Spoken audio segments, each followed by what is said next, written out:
La santé mentale des artistes, un sujet de moins en moins tabou. La preuve avec les confidences sincères de l'actrice Noémie Merlan pour le magazine Society.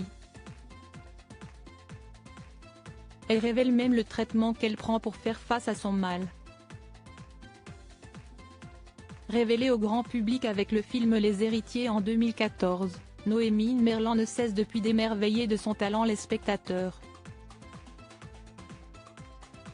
Nouvelle preuve en 2022 avec L'Innocent, et avec Louis Garrel, qui lui a permis de décrocher le César du meilleur second rôle féminin l'année suivante.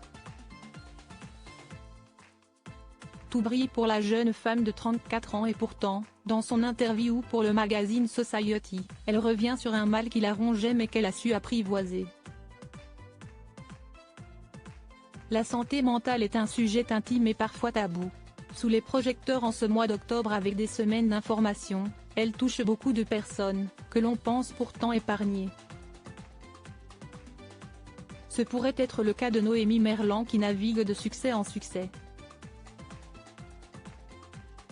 Dans Society, celle qui est à l'affiche de la nouvelle réalisation d'Olivier Nakache et Eric Toledano, Une année difficile, en salle le 18 octobre, se confie sans tabou sur ses crises d'angoisse qui l'ont mené vers une solution médicamenteuse.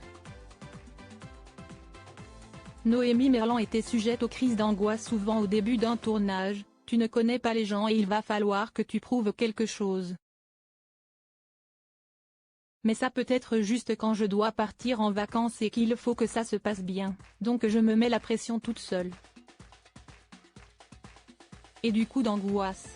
Pour aller mieux, la comédienne a tout essayé, méditation, psychanalyse, psychothérapie, psychiatrie, EMDR, neurofeedback, etc.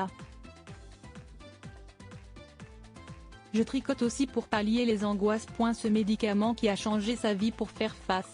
Elle a aussi opté pour les médicaments, précisant sans tabou son utilisation après avoir songé un temps qu'un prendre était terrible. En fait, ça a changé ma vie.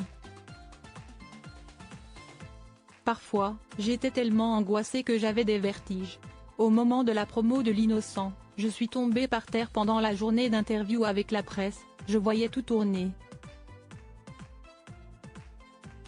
Et ça a duré 1 mois et demi. Maintenant, je prends de l'escitalopram, un antidépresseur de la famille des inhibiteurs de la recapture de la sérotonine, précise Society. Siesti prescrit contre l'anxiété généralisée. Ça fait 1 an que je prends Siesti le jour et la nuit. Je suis de nouveau moi-même. Une prise de parole franche et rare sur le sujet. Retrouvez l'intégralité de l'interview dans le magazine Society du 12 octobre 2023.